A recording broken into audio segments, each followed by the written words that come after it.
चला good morning. Good morning sir. आपला पहिला हा जो चॅप्टर आहे काय नाव त्याचं? Basic concept in geometry. Geometry. Geometry म्हणजे भूमिती है ना. जॉमेट्री म्हणजे काय? भूमिती. तर मग भूमिती मधला बेसिक कॉन्सेप्ट कोणत्या? बेसिक कॉन्सेप्ट तुम्हाला आम्हाला माहिती. भूमिती ही सुरुवात कुठून होती? Line point. पॉइंट पासून. तो एक आपण डॉट देतो त्याला काय म्हणतो आपण? पॉइंट. पॉइंट ना. नंतर लाईन. लाईन. असे असंख्य पॉइंट जर का जोडत जोडत गेले तर काय बनते? एक लाईन. लाईन. लाईनला दोन्ही साईडला काय असतात? एरो असतात. त्याची आयडेंटिटी कशी ओळखायची ते आपल्याला माहिती आहे. नंतर जर लाईनला एक साईडचा एरो काढून टाकला म्हणजे एका साईडने त्याला क्लोज केला आणि एका साईडने त्याला आपण काय केलं? वाढवत गेलो, एक्सटेंड करत गेलो तर आपण त्याला काय म्हणतो? रे. काय म्हणतो? रे. नंतर जर हा पण एक्सटेंड जो होणारा पॉइंट आहे तो जर आपण थांबवला म्हणजे आपण काय केलं? त्याला लिमिट मध्ये टाकलं एक. तर आपण याला काय म्हणतो? याला काय म्हणतो? Line segment. Line segment. Segment. Line segment म्हणजे काय? रेषा खंड. म्हणजे ही एक रेषा होती याला आपण दोन ठिकाणी तोडलं है ना. म्हणजे तिचा काय केला? खंड पाडला, तुकडा पाडला. तो जो तुकडा असतो त्याला काय म्हणतो आपण इंग्लिश मध्ये? Line segment. समजलं? या बेसिक गोष्टी आहेत है ना. मग आपण जर का याला असं थोडंसं बेंड केलं तर मग एक सेमी सर्कल तयार होतं. मग हा पॉइंट आणि हा पॉइंट जर जोडला तर मग आपलं काय तयार होतं? सर्कल तयार होतं है ना. याला वेगळा शेप दिला तर आपण ट्रायंगल बनवू शकतो. आपण याच्यापासून स्क्वेअर बनवू शकतो म्हणजे चौकोन बनवू शकतो. ह्या कोणत्या कन्सेप्ट आहेत आपल्या? जॉमेट्रीच्या कन्सेप्ट. कोणत्या कन्सेप्ट आहे या? जॉमेट्रीच्या. बेसिकली आपल्याला ह्या गोष्टी माहिती आहेत. आपण जेव्हा 6वी 7वी 8वीला शिकतो तेव्हा चौकोन त्रिकोण वगैरे ह्या गोष्टी असतात ते आपल्याला माहिती आहे. आपल्याला आता काय माहित करून घ्यायचं? तर अजून एक गोष्ट काय माहिती आपल्याला? नंबर लाईन म्हणजे संख्या रेषा. नंबर म्हणजे काय? संख्या. संख्या. आणि लाईन म्हणजे रेषा. नंबर लाईन म्हणजे संख्या रेषा. नंबर लाईनला किती भाग असतात रे? दोन भाग. मेन दोन भाग करतो आपण. एक लेफ्ट म्हणतो एक राईट म्हणतो. पण कुठून दोन भाग करतो? तर झिरो पासून. झिरोला आपण काय म्हणतो? सेंटर. काय म्हणतो? सेंटर. किंवा झिरो हा मिडल पॉइंट कन्सिडर करतो आपण. मग जर झिरो हा मिडल पॉइंट असेल तर मग याची जी राईट हँड साइड असते तिथे सगळे नंबर कसे असतात बेटा? पॉझिटिव्ह इकडे. आणि इकडे कोणते असतात? निगेटिव्ह नंबर है ना. तो पॉझिटिव्ह नंबर कोणते असतात? तर आपण त्याला लिहितो 1 2 3 4 and so on. So on म्हणजे अनंत नंबर येते है ना. आणि इकडे जे नंबर आहे जो निगेटिव्ह साइडला ते पण तसेच असतात. पण कसे असतात? -1 -2 -3 -4 -5 असे नंबर देतो आपण. आणि असे इकडे. मग आपण जेव्हा समजा आता मी नंबर लाईनकडे तोंड करून उभा आहे तर माझी जी राईट हँड साइड आहे माझी जी राईट हँड साइड आहे म्हणजे उजवा जो हात आहे त्या साइडला कोणते नंबर असतात? पॉझिटिव्ह नंबर असतात. आणि लेफ्ट हँड साइडला कोणते नंबर असतात? निगेटिव्ह नंबर असतात. ही गोष्ट नेहमी लक्षात ठेवायची. समजलं? आता जर का आपण एक गोष्ट ऑब्झर्व केली तर जेव्हा आपण उजवीकडून डावीकडे जातो म्हणजे पॉझिटिव्ह म्हणजे आपण कुठून कुठपर्यंत चाललोय? उजवीकडून डावीकडे म्हणजे पॉझिटिव्ह कडनं निगेटिव्ह कडे येतोय. बरोबर आहे. तर नंबरची व्हॅल्यू काय होतं? ती कमी होतं. जसं 4 पासून 3 वर आलो तर काय झाली व्हॅल्यू? त्याची किंमत काय झाली? कमी झाली का जास्त झाली? कमी. नंतर 3 पासून 2 काय झाली? कमी. 2 पासून 1 अजून कमी. 1 वरनं 0 अजून कमी. 0 वरनं -1 है ना. -1 हा शून्यापेक्षा लहान आहे. -1 हा शून्यापेक्षा लहान आहे. -2 हा -1 पेक्षा लहान आहे.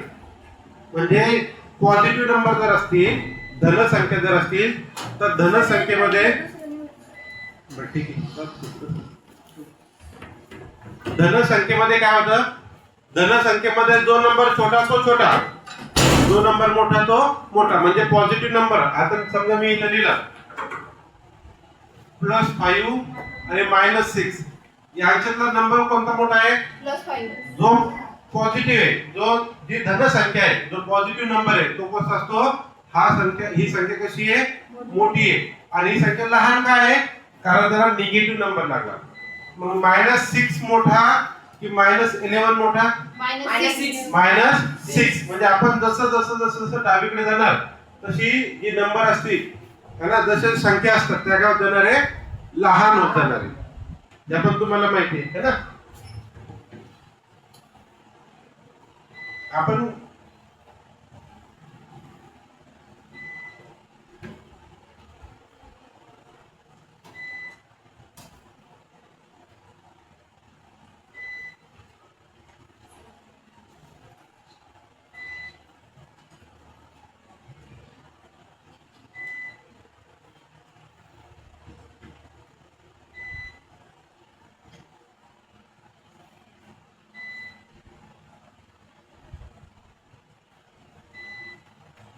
बघा तुमच्या पुस्तकातलंच आहे ना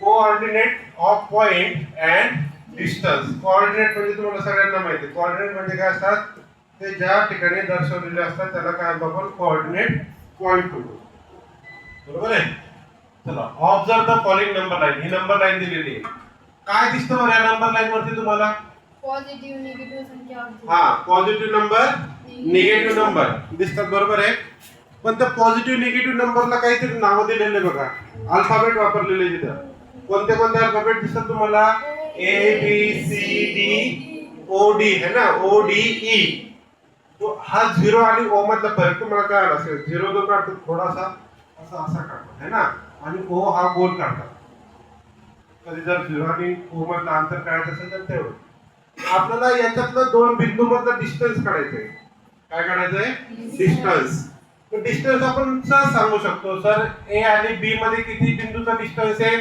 दोन बिंदूचा किती बिंदूचा दोन मग A हा कोणत्या पॉइंट वरती आहे तर A चा पॉइंट आहे हा -5 आणि B चा पॉइंट किती आहे -3 बरोबर आहे मग जो मोठा पॉइंट असतो त्याच्यातून छोटा पॉइंट मायनस करायचा म्हणजे आपण डिस्टन्स काढतो सरळ सरळ मोठ्यातून छोटा मायनस करतो मग इथं मोठा कोण आहे -3 निगेटिव्ह ना -3 हा मोठा आहे आणि दुसरा कोणता आहे -5 मग जर मी -3 -5 केलं तर समजतंय का हा निगेटिव्ह नंबर आहे -3 त्यातनं निगेटिव्ह नंबर काय करतोय सबट्रॅक्ट करतोय मायनस करतोय है ना म्हणून इथं दोनदा निगेटिव्ह मायनस देणार आहे आपल्याला माहिती मायनस इंटू मायनस काय होतं प्लस म्हणजे -3 + 5 काय आन्सर येणार याचं 2 किती आन्सर येणार आहे 2 है ना सरळ सरळ आपण याची सबट्रॅक्शन कशी करतो अगोदर मोठ्या संख्येतून लहान संख्या वजा करावी 5 मधून 3 गेलं किती राहिले 2 आणि मोठ्या संख्येचं चिन्ह द्यावे मोठी संख्या कोणती आहे 5 चं चिन्ह कोणतं आहे पॉझिटिव्ह मग त्याला पॉझिटिव्ह साइन देऊन टाकलं बरोबर आहे किती डिस्टन्स आलं 2 पॉइंटचं मग इथे जर बघितलं आपण हा एक पॉइंट हा दुसरा पॉइंट है ना आता समजा मला C आणि E मधलं डिस्टन्स काढायचंय कशातलं डिस्टन्स काढायचंय C आणि E C हा कोणत्या बिंदूवरती आहे तर -2 वरती E हा कोणत्या पॉइंट वरती आहे 3 वरती यातला मोठा कोणता 3 आणि लहान कोणता -2 मग मी काय करणार 3 -2 करणार है ना 3 -2 3 मधून कोण काढायचं आपल्याला -2 काढायचं 3 मधून कोण काढायचंय -2 म्हणजे 3 वजा 2 फक्त 2 नाही 2 जर म्हटलं तर काय होणार तो कोणता पॉइंट येणार हा पॉइंट येणार है की नाही आपल्याला मायनस पॉइंट काढायचं ना आपण काय करणार 3 वजा 2 म्हणजे आता आपल्याला परत माहिती आहे मायनस इंटू मायनस काय होतं प्लस आपण काय करणार 3 + 2 किती आला डिस्टन्स 5 मग जर आपण इथे बघितलं तर हे 1 2 3 4 5 आलं समजतंय डिस्टन्स कसं काढायचं समजतंय का आता त्याला लिहायचं कसं आहे याचं थोडस आपण ऑब्झर्व करू.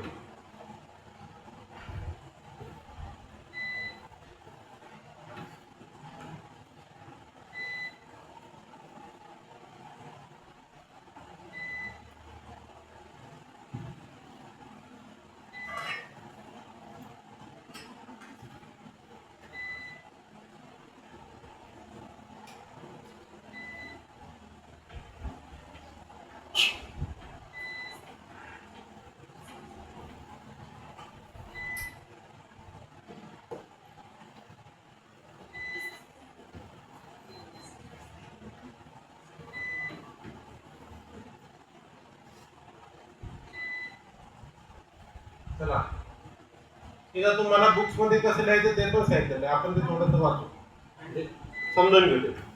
चला काय म्हटलेलं आहे द कोऑर्डिनेट्स. कोऑर्डिनेट्स म्हणजे काय, जिथं तो बिंदू उभा असतो तो म्हणजे बिंदू कुठं म्हणजे समजा ए हा अल्फाबेट दिला आणि ए हे नंबर लाईन वरती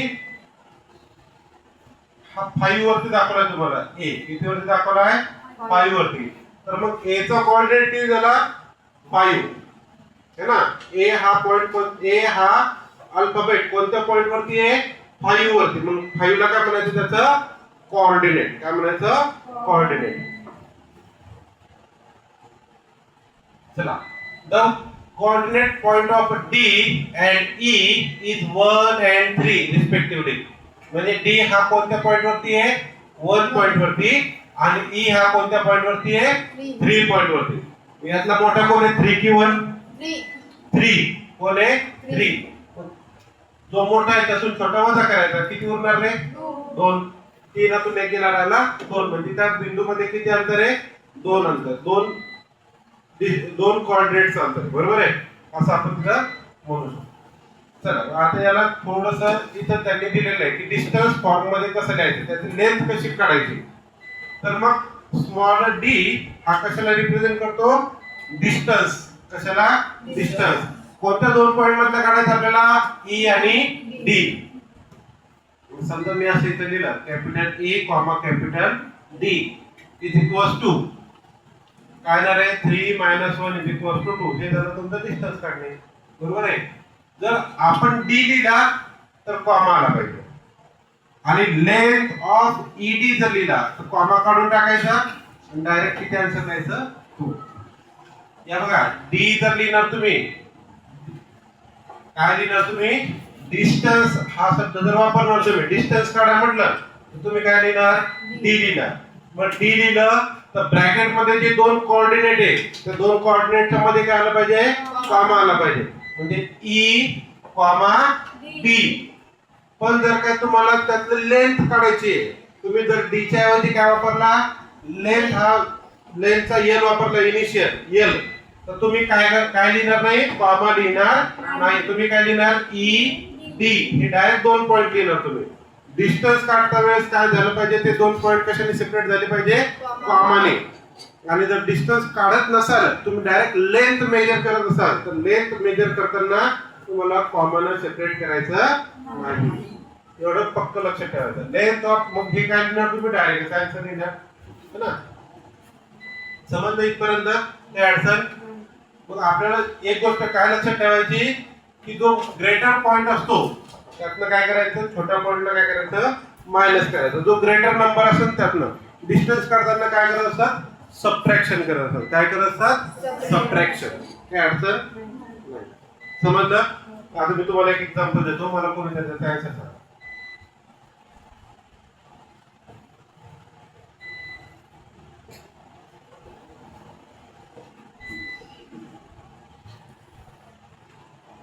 ठीक आहे बेटा लाइन कोणती लाईन नंबर लाईन है ना.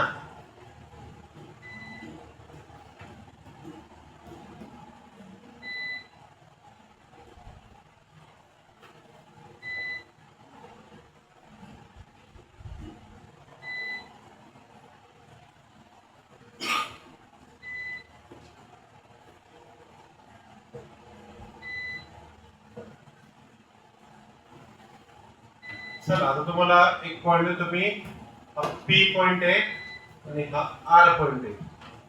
तुम्हाला यातला डिस्टन्स सांगायचा आणि लेंथ सांगायची. डिस्टन्स किती असेल आणि लेंथ किती असेल. चला थोडासा विचार करा. पहिले काय लिहायचं आपल्याला? काय लिहिणार आपण? सांगा बरं. P, R. D equals to P, आपण काय लिहिणार? सगळ्यात अगोदर द कोऑर्डिनेट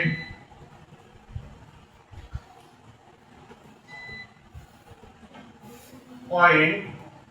कोणाचे कोऑर्डिनेट लिहायचे आपल्याला? this P. कोणते दोन पॉइंट दिलेले आपल्याला? P आणि R. P आणि R. The coordinate point of P. P कोणत्याच्या वरती आहे? -2 and R कोणत्या पॉइंट वरती आहे? +2 वरती. है ना? यातला मोठा कोण आहे? 2. कोणता? R वाला की P वाला? R वाला. हा. मग काय लिहिणार आपण इथं कॉमा? 2 is greater than -2. 2 हा कोणापेक्षा मोठा आहे? -2 पेक्षा. है ना? समजलं? आता काय लिहिणार आपण? देअरफॉर डिस्टन्स ऑफ कोणाचं काढायचं डिस्टन्स? कोणत्या पॉइंटचं? P, R. P, R. किती येणार? सांगा. 4. काय करायचंय? सबट्रॅक्शन करायचंय है ना? मग कोणाकोणाचं सबट्रॅक्शन करणार आपण? 2 -2. जर दोन साइन जर का सोबतच असेल म्हणजे प्लस आणि मायनस. आता इथे कसं आलं? मायनस सोबत आलं की नाही? तर त्याला दुसऱ्या मायनसला काय करायचं? ब्रॅकेट मध्ये घ्यायचं. कशामध्ये घ्यायचं? ब्रॅकेट मध्ये. समजतंय? हे -2 है ना? मग काय करणार? याचं काय होणार? मायनस काय होणार? प्लस. म्हणजे काय झालं? 2 + 2 किती झालं? 4. पण डिस्टन्स ऑफ पी आर किती झालं? 4. बघा बरं. 1 2 3 4 आलं. आता लेंथ काढायची. आपण लेंथ कशी मेजर करणार? लेंथ घेताना काय करायचंय? कॉमा द्यायचा नाही. Therefore length of P R किती आली बघा आपली लेंथ? 4. समजलं? इतकं सोपं आहे. काय अडचण नाही. चला आता काय एक्झाम्पल देऊ का तुम्हाला? हो सर. चला.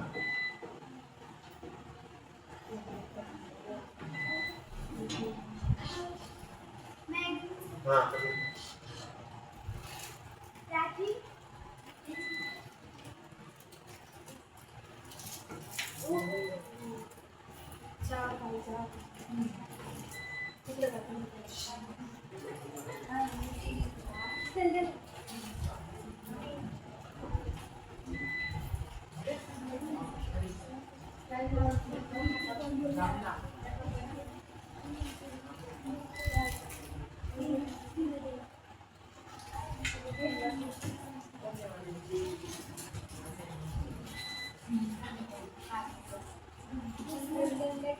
हा इकडे लक्ष द्या. पहिला हा A B C D E आणि एफ. मला पहिला डिस्टन्स सांगायचा आहे. Distance of A comma B. Second distance of B comma C. Third distance of A comma C. आणि फोर्थ आहे distance of B comma F. एवढे काढून दाखवा मला. चला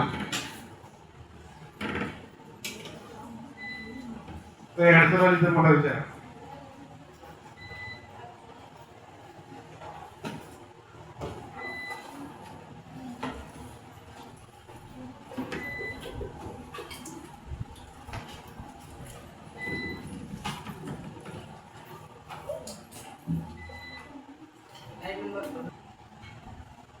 काय लिहिणार आपण? द कोऑर्डिनेट पॉइंट्स ऑफ ए. याचा किती आहे? ए हा कोणत्या पॉइंट वरती आहे? -5. -5 अँड बी कोणत्या पॉइंट वरती आहे? -3. देअरफॉर यातला कोण मोठा आहे रे? -3. -3 इज therefore काय पाहिजे कॉमा -3 इज ग्रेटर दॅन -5. आपल्याला कळायला पाहिजे की कोण मोठा आहे है ना. नाऊ म्हणजे आता, नाऊ म्हणजे काय आता. आता काय काढायचं आपल्याला, काय काढायचंय डिस्टन्स. काय काढायचंय डिस्टन्स. कोणत्या दोन पॉइंटचं, ए आणि बी चं. मग कसं लिहिणार आपण, distance of A comma B is equal to A ची व्हॅल्यू जी मोठी आहे तिची व्हॅल्यू लिहायची -3. आता इथं -3 घेतला ब्रॅकेट मध्ये, नंतर मायनस घेतला आणि परत मायनस होऊ लागला, मग तो कसा टाकणार आपण सेकंड ब्रॅकेट मध्ये. म्हणजे काय करणार आपण त्याला -5. म्हणजे दोन जर का चिन्ह सोबत आले तर दुसऱ्या चिन्हाला कशा टाकायचं, ब्रॅकेट मध्ये टाकायचं. समजतंय का. तुम्ही जर असं लिहिलं -3 -5 तर याचा अर्थ काय समजत नाही. काय करतो तुम्ही, कळणार आहे की ते नाही. म्हणून याला नेहमी काय करायचं, सेकंड ब्रॅकेट मध्ये टाकायचं. चला -3 + 5. का बरं +5 झाला, minus minus plus minus minus काय झाला प्लस, है ना. ब्रॅकेट मध्ये असतं मायनस, मल्टिप्लिकेशन असतं. चला आता 5तून 3 काढायचे, किती राहिले 2. म्हणजे distance of A comma B is equal to किती आलं 2. आता आपल्याला याची काय फाइंड आउट करायची आहे लेंथ. मग आपण therefore length of A B, comma लिहिला का आपण तिथं नाही. का नाही लिहिला कॉमा, कारण लेंथ लिहिताना आपण त्याला कॉमाने सेपरेट करत नाही, डायरेक्ट 2 पॉइंट मधलं लेंथ मोजतो. किती मग हे अंतर, समजलं काय अडचण पर्यंत. लेंथ ऑफ ए बी किती आहे 2 आणि डिस्टन्स ऑफ ए बी किती आहे 2, है ना. ए कॉमा बी 2. समजलं कसं काढायचं, कसं लिहायचं प्रॉपरली, काय आलं. चला पुढचे लिहून दाखव मला आता.